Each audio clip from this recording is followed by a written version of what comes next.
खाद्य संस्थानको म्याथको model set 2 को भिडियोमा तपाईहरुलाई स्वागत छ। आज चाहिँ म खाद्य संस्थानमा अलरेडी सोधिसकेको म्याथको सेट 2 लिएर आएको छु, जसमा म तपाईहरुलाई 4 वटा प्रश्नको हल एकदम इजी वेमा गरेर देखाउने छु। 1 नम्बरमा रहेको छ ए र बी ले कुनै काम क्रमशः 30 दिन र 20 दिनमा गर्न सक्छन्। दुवै मिलेर काम गरेको केही दिनपछि बी ले काम छाड्यो। यदि बाँकी काम एले 15 दिनमा पूरा गर्यो भने बी ले कति दिनसम्म काम गरेर छाडेको थियो भनेर हामीलाई क्वेशन सोधेको छ। अब यसको हल कसरी गर्ने, अब तपाईहरुले कसरी गर्नुहुन्छ, यो टाइम एन्ड होरको हल गर्ने सबैभन्दा सजिलो मेथड जुन छ त्यो चाहिँ एलसीएमबाट एलसीएम लिएर हामीले गर्न सक्छौं। अब हामीले जुन एलसीएम के को लिने भन्दा ए र बी ले कुनै काम क्रमशः 30 दिन र 20 दिन भनेको छ, त्यसैले हामीले 30 र 20 को एलसीएम लिन्छौं। अब एलसीएम भनेको के हो भन्नु होला, एलसीएम भनेको 30 ले पनि गुणन हुनु पर्यो अनि 20 ले पनि गुणन हुनु पर्यो। यी दुईटैले गुणन हुने सबैभन्दा सानो संख्या हुनु पर्यो। अब यहाँनिर चाहिँ हामीले सानो ठुलो पनि लिन सक्छौं, तर सानो लिँदा चाहिँ हामीलाई सोलुसन गर्न सजिलो हुन्छ र हामी सानो लेख्छौं है त। अब जम्मा काम हामीले 30 र 20 को एलसीएम लिएर 60 लियौं। जम्मा काम उनीहरुले कति जम्मा काम ए र बी ले कति गरेका रहेछन् भन्दा 60 युनिट गरेका रहेछन् भनेर हामीले यसरी एलसीएमबाट जम्मा काम निकाल्छौं। अब हामीलाई प्रश्नले के भनेको छ, ए ले कुनै काम 30 दिनमा गर्न सक्छ भनेको छ। अब कुनै कामले हामीले 60 युनिट निकालिसकेका छौं जम्मा काम भनेर हैन, त्यही नै हो कुनै काम भनेको। अब ए ले 30 दिनमा 60 काम गर्छ। अब ए ले 1 दिनमा कति काम गर्छ त भन्दा 60/30 2 युनिट काम गर्छ भनेर हामीले ए को जुन यो 2 इफिसियन्सी छ त्यो निकाल्यौं। 1 दिनमा कति काम गर्छ भन्ने कुरालाई चाहिँ हामी इफिसियन्सी कार्यक्षमता भन्न सक्छौं। त्यस्तै अब बी ले 20 दिनमा 60 काम गर्छ भने बी ले 1 दिनमा 60/20 काम भनेको 3 युनिट काम गर्ने भयो। यसरी हामी ए र बी दुवैको निकाल्यौं। अब ए र बी मिलेर 1 दिनमा कति काम गर्छन् भन्ने कुरा पनि हामीले निकाल्नु पर्यो। अब ए र बी मिलेर चाहिँ 1 दिनमा 2 + 3 = 5 युनिट काम गर्छन्। यो त सजिलो भयो, ए को 2 निकालेका छौं, बी को 3 निकालेका छौं। अब ए र बी मिलेर त यसलाई जोड्ने नै हो, अरु के गर्ने हो र। उनीहरुले ए र बी मिलेर चाहिँ 1 दिनमा 5 युनिट काम गर्छन् भन्ने कुरा हामी क्लियर भयो है। त्यहाँसम्म तपाईहरु क्लियर हुनुहुन्छ होला।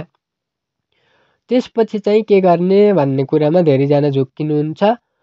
अब के भनेको छ, यदि बाँकी काम ए ले 15 दिनमा पूरा गर्यो भने बी ले कति दिनसम्म काम गरेर छाडेको थियो। अब बाँकी काम भनेपछि अब बाँकी काम ए ले कति दिनमा गरेको छ, 15 दिनमा गरेको छ भनेर हामीले क्वेशनले दियो। ए को इफिसियन्सी चाहिँ कति छ हामीले यहाँ निकालेका छौं 2। अब ए ले 1 दिनमा 2 युनिट काम गर्छ भने 15 दिनमा कति युनिट काम गर्छ त 15 × 2 30 युनिट काम गर्छ। अब ए ले अन्तिमका 15 दिनमा 30 युनिट काम गरेको रहेछ। हामीसँग जम्मा काम कति छ 60 छ।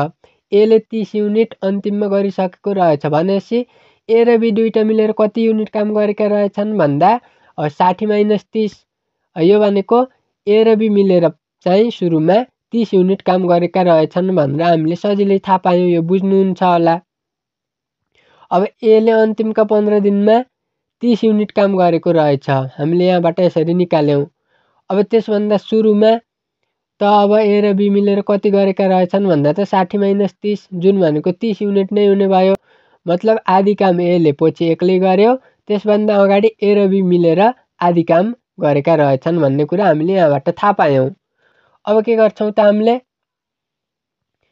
अब हामीले के निकालेका थियौं, ए र बी ले 1 दिनमा 5 युनिट काम गर्छन् भनेर निकालेका छौं। अब ए र बी ले 30 काम गर्न कति दिन लगाउँछन् त तपाईले एकैछिन सोच्नुस्। ए र बी ले 1 दिनमा 5 काम गर्छन् भने ए र बी ले 30 काम कति दिनमा गर्छन् भन्ने यो त एकदम बेसिक क्वेशन भयो। यहाँनिर गएर त कोही झुक्किनु हुँदैन।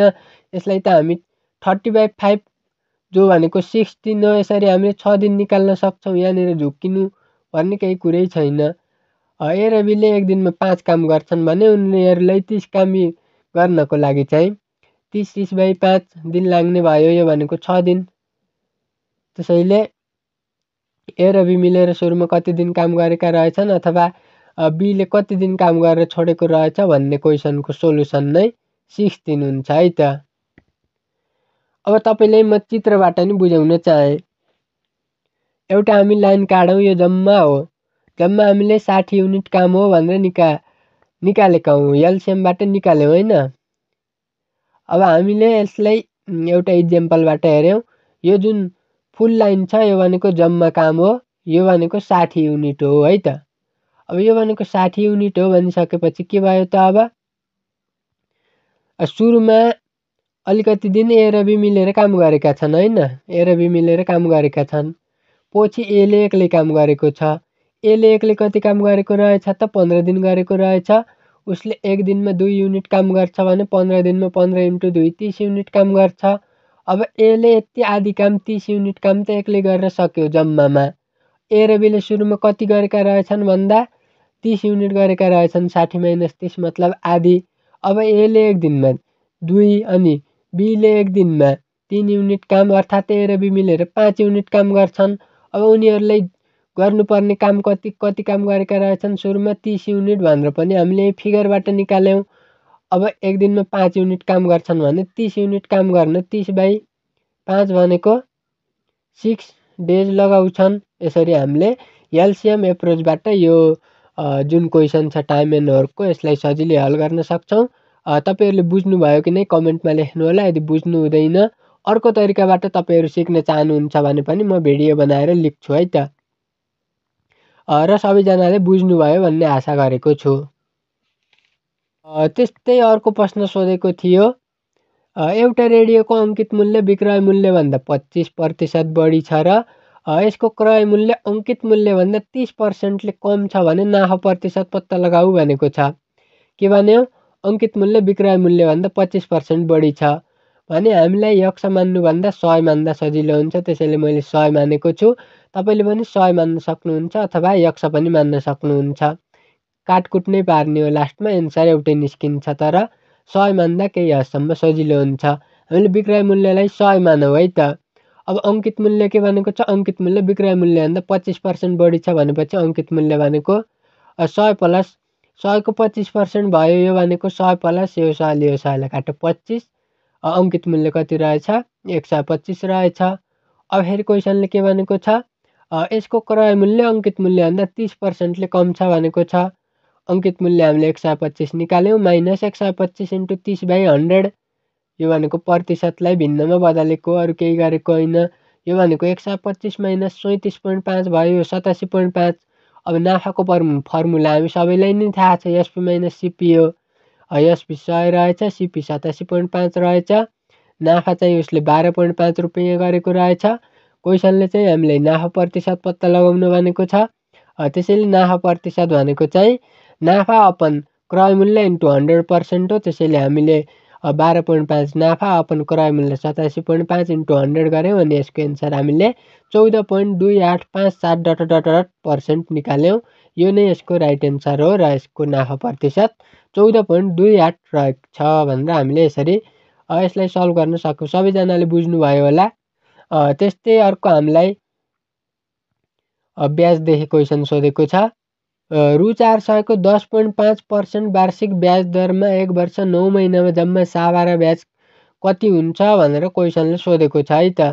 हामीलाई प्रिन्सिपल पी दियो, रेट दियो, टाइम दियो। टाइम चाहिँ वर्ष र महिनामा दिएको छ। त्यसैले हामीले यो जुन महिना छ यसलाई वर्षमा लाग्नुपर्छ। 1 वर्ष त 1 वर्ष भइहाल्यो। 9 महिनालाई वर्षमा लैजाँदा चाहिँ 9/12 भयो, किनभने 1 वर्षमा 12 महिना हुन्छ। त्यसैले हामीले यसलाई 9/12 वर्ष लेख्न पाउँछौँ। 1 वर्ष प्लस 9/12 भनेको 0.75 भयो। यो जोड्दा चाहिँ 1.75 वर्ष। 1 वर्ष 9 महिना भनेको 1.75 वर्ष हो भनेर हामीले निकाल्यौँ। अब ब्याजको फर्मुला, इन्ट्रेस्टको फर्मुला सबैलाई थाहा छ, पिटिआर अपन 100। यहाँ भ्यालु राख्यौँ अनि हामीले यहाँनिर ब्याज कति हो त्यो निकाल्यौँ। तर क्वेसनले हामीलाई के सोधेको छ? जम्मा सावा र ब्याज गरेर कति पाउँछ भनेको छ। सावा अलरेडी 400 छ, ब्याज 73.5। यसलाई जोडेर हामीले 473.5 सावा र ब्याज गरेर उसले एमाउन्ट पाउँछ भनेर हामीले यसरी यसको हल गर्न सक्छौँ। यो पनि बेसिक कुरा भयो, एकदम सिम्पल क्वेसन भइहाल्यो। हामीले के गर्नु पर्यो यहाँ भन्दा 1 वर्ष 9 महिनालाई वर्षमा लैजानु पर्यो। 1 वर्ष भइहाल्यो। 9 महिना भनेको 9/12 वर्ष हो। अब 9/12 कसरी भयो भन्नु होला। 1 वर्षमा 12 महिना हुन्छ सबैलाई थाहा छ। त्यसैले हामीले यस्तो 9/12 वर्ष लेख्न पाउँछौँ। के भयो त अरू? ठिक छ। यो क्वेसन सिम्पल क्वेसन भइहाल्यो।